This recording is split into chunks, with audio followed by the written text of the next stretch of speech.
Hey y'all, it's Megan. Welcome back to the channel. Glad y'all are here today. So we're out here picking corn once again, and I'll show you here how much we've got. We planted a little bit more than we planted last year, but we are getting a way better yield than last year.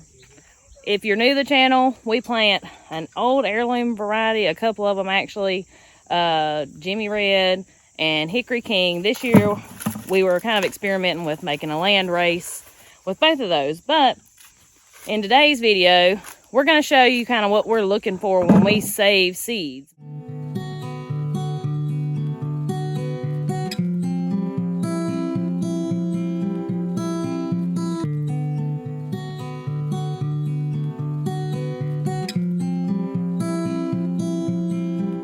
Yes, you could plant any corn kernel out here. Most of them would come up, but there are certain traits we're looking for. We're just going to kind of bring you along and hope to teach you a little something. So on our field corn, when we save seeds for it, as Megan mentioned, this is a land race between Hickory King and Jimmy Red. And we've noticed that we're having a lot more white cobs than we are red. But we're getting a lot of mixed colors too, and well, I don't have one over here right now. But that's kind of what we were looking for. We wanted a mixed up variety of colors. Well, first thing first, when we're looking for seed corn, we want to find a stalk that's got 2 ears on it, like this one. Second, I want to make sure that those corn ears are turned down. Oh, Jacob brought me one. So y'all see the color variation in that? Now, that's don't have quite as many purple kernels in it, but you know, something like that's kind of what I'm looking for. And I'm trying to get, my main goal was to get the length of the Hickory King and the diameter of the Jimmy Red and try to get it all in together. And we've actually got, maybe we can show y'all later, but we've got a few cobs that have done that. But like I said, first thing first was this. I want to see them hanging down. Now the reason you want corn to hang down when it dries is because when it rains, it's shedding the water off of it. If the corn was standing up, and there's a bunch of it that is, if you get a lot of rain or it's a wet season, the water will slip down in through the end of the shuck there, or the husk, and can get down in there and cause your corn to sprout inside the husk. So that's the two things there. Now this one obviously has both of those. We have 2 ears and we have them hanging down. So next thing first is I'm going to pick them and just see what they look like. And now, like I mentioned at the beginning, all this seed we planted this year is from seed we saved from last year's corn, where we did the same process. We went through, we had very few that had 2 ears per stalk, and this year we have got a lot because we made sure to save those seeds, you know, different traits. Yep. This one doesn't really have the coloring in it that I'm looking for, so I'm not going to save that ear. If I was running low on seed stock or something, then yes, I would save this ear. But it's not a bad looking ear of corn. But it doesn't have the color variation in it that I'm looking for, so I'm just going to throw that one in the bucket for the corn. And most likely this one right here is probably not going to have the variation in it either, since it's on the same stalk. But it's a really nice looking ear of corn. That's a really nice looking ear. You can't complain with that ear at all. But that one's just more straight Hickory King, and like I said, we've got 5 rows of straight Hickory King planted up here that were planted later, and so in hopes of them not cross-pollinating with what we've got going on down here. But you know, like I said, if I was saving for just Hickory King, that's a really nice looking ear. But we're going to throw it in the bucket and keep moving on. Now let's walk over here to the trailer, and I'll show you some that we have saved for seed. Are you sucking some, honey? Thank you. All right. So like that ear right there. Now that's not the best looking ear, but it got the variation and color variation that I wanted. So we're keeping that one for seed. Then we kept some that look more like straight Jimmy Red as well, because that's where that color variation is coming from. And I guess you could kind of say I'm trying to breed out the 8 rows that's on the Hickory King too. I'm just after the length of the ear on the Hickory King. And this one here is probably one of the longer ears of Jimmy Red that we've had. So I kept it because it had that length to it. But if you'll notice, I mean, it's solid red. We did have an ear. It's probably buried up in that bucket or that one over there, but it was long as that was the longest ear I've ever seen. Is that one? That's one of them. Yeah. There was one I showed your mama last night. Look at this, y'all. So we kept this ear as well because, I mean, now it don't have the color variation we're looking for, but we've got that length. This is a 10 row ear of corn, so it doesn't have the 8 rows. And when you have 10 rows versus 8 rows, or more than just 8 rows, you got more kernels per cob. So we're kind of after that as well.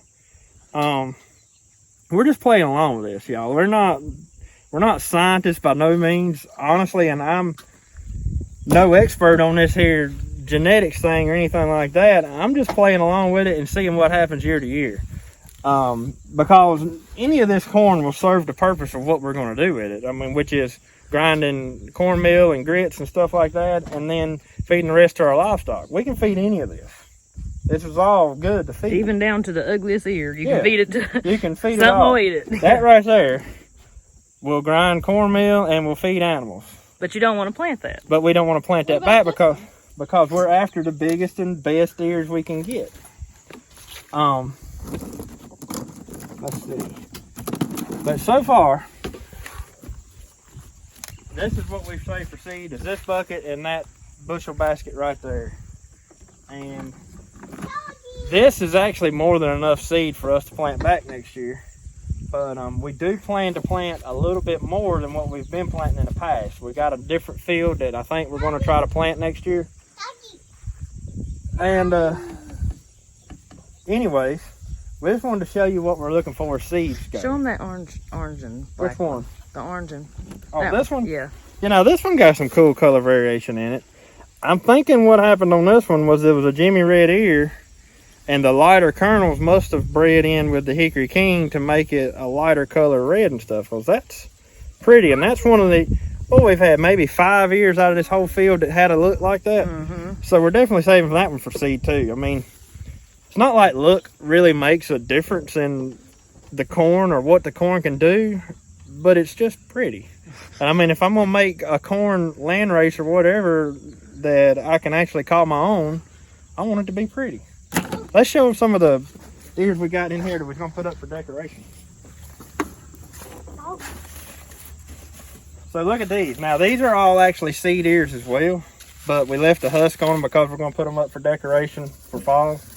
This was another one of the ones that had the crazy color variation in it. But I really like this.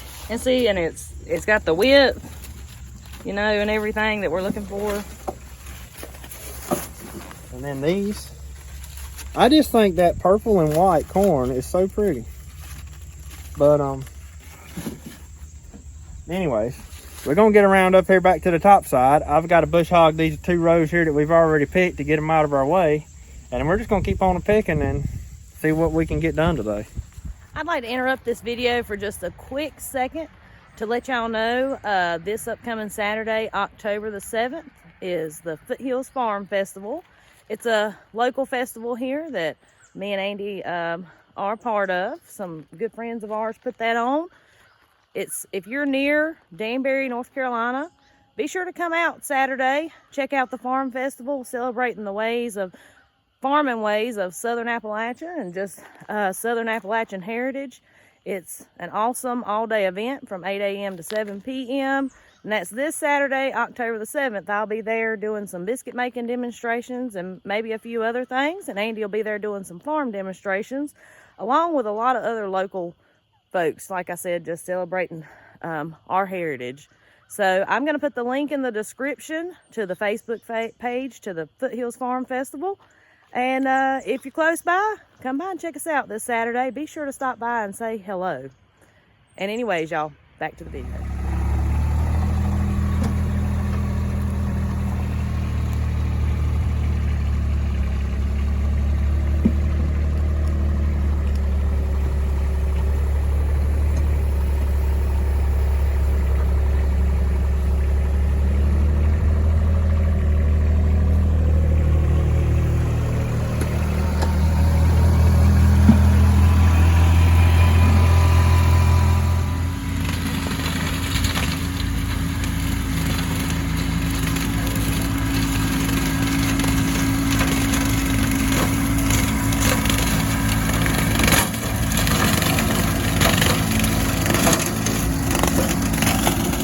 Here's another potential candidate for a seed saver. If I can get it out. The ears are hanging down. It's got two. I don't like it. What? See how it didn't quite fill out at the bottom? Oh, yeah. The ear just ain't that pretty. But it did have two hanging down. So it definitely had part of the traits that we wanted. That just ain't what I wanted when I opened it up. Yep, that one's the same way. It don't look too special down at the bottom. I'm going to try to find one that's standing straight up that has got wet. We've had just a few, not many at all, that have sprouted in the bottom of the husk, and I want to try to find one of those to show y'all. Of course, it's not going to hurt my feelings, obviously, if we don't have no more in this field. But last year we had a ton of those, and I'm hoping that doing what we're doing here with keeping seed that have genetics that we want, we eventually eliminate that problem. I mean, I'm guessing that's how this is going to work. So we're going to keep picking here and see if we can't come across one of those to show y'all. So as soon as we cut the camera off a while ago, we come across one. You can see that that thing was not wrapped up good at all. The end of it up here was opened up. And then look, down in that husk where it's starting to sprout. So that's obviously something you don't want, because once that corn sprouts, now an animal could still eat it, but unless you've got somewhere that it can dry out before you put it in with a bunch of other corn, it'll cause it to rot or mold or anything like that. I mean, you know, the corn from here to here is perfectly fine, but had this cob been left here, had we even had a wet season, it ain't even been a wet season this fall. If we'd have had a wet season, this thing would have probably been sprouted plumb up to here. But it's been really dry. But anyways, I wanted to show y'all what that looks like, because that can be a major problem if you have a whole cornfield of that. You'd have a whole lot of wasted corn. And something else that we put out, like we don't keep for seed. So if it's got the two ears, they're both hanging down. If that end is open and not wrapped up around the corn, that's another thing. Like we don't keep those. That's not a trait that we want to pass on by no means. You want it to be wrapped up pretty tight. That tightness helps keep bugs out, keeps moisture out. And for whatever reason, some ears just don't do that. Now I have noticed also, which we didn't have them near as bad this year, but last year the Japanese beetles got on it really bad when it was tasseling out and ate the end of the shuck out and caused them all to be open. And I don't know, last year was a really bad year for Japanese beetles. This year, it's like the Japanese beetles didn't bother the corn at all, and they got everything else we had. Like they destroyed our, what was it, the green beans? And the blackberries. And the blackberries, and which the blackberries held on fine. They done pretty good with them. They eat the leaves off the apple trees, but they didn't bother the corn at all this year. So I don't know what the deal was with that. But yeah, that's definitely something you don't want, is the end of that shuck opened up. What you got over there, little man? Yeah. Oh, you got a nasty one too, don't you? Mm-hmm. Was the end messed up on it? I didn't pay attention. It's a pretty little ear. It was a little bit. I bet water got in there. Reckon? Mm-hmm. Got mold in it? Yeah. Yep. I found another seed candidate. So again, hanging down. See, God puts these little roofs over them like that, and that's what we're looking for, to shed the water, like Andy said earlier. So we're going to look at it and make sure the end is closed, and it is on both of them. See if I can get it out. I don't know, we'll see. They don't feel very big around, but sometimes they can fool you. Well, it's filled all the way out to the end. But it doesn't have no color. It's got a little bit. Oh, I see it now. But it's just kind of a small one. Yeah. And some of those don't look very good. What do you think? Yeah, just throw that in the trailer. So we'll see what the second one looks like.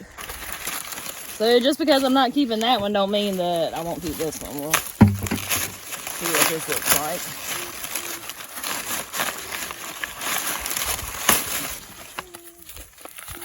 That looks good, don't it? And it's got weird up there top. And it's got Yeah, that. yeah. Yep, I wouldn't keep that one either. So we don't like these traits, even if it does come from weather. We're trying to breed a tough corn as well, a tough variety. So if it looks pretty and it filled out perfect in the kind of weather and the kind of poor ground we're growing it in, that's what we want. And y'all, it may sound that we're seeming picky about what we're keeping for seed, even though some of these do have the traits that we're wanting. But we have so much of it, and we have so much that's been pretty much exactly what we want. We're not going to waste any of the rest of it on seeds. It's going to be, we're going to use that for the purpose of growing the corn.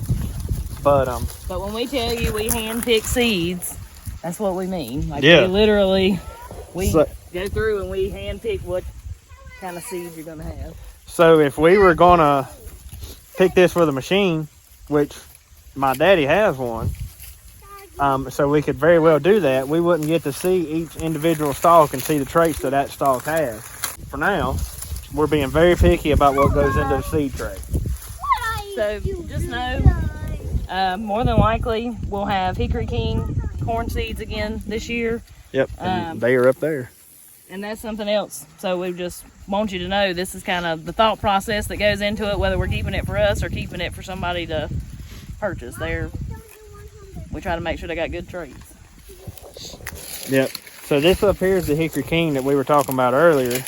And it was, as you can see, it's still got quite a bit of green in it still too, which it could be picked, but it ain't dry enough for my liking yet. But it was planted almost a month later. It may have been over a month later than this. And so we should have absolutely no cross-pollination between the two, because this here was tasseling out way before this over here was. Well, y'all, we've picked about all we can pick for the evening. We picked corn this morning and then picked some more this afternoon. So I hope this video has encouraged you today to grow you some heirloom corn if you've got the room for it, and save your own seeds and some things to look for. And we'll do another separate video and show y'all a little more in depth on the corn. But you got any closing words? I guess that's it. We hope you enjoyed it. Yeah, we hope you enjoyed this video. And anyways, guys, we appreciate all the support, and we'll see you on the next one. Have a good one.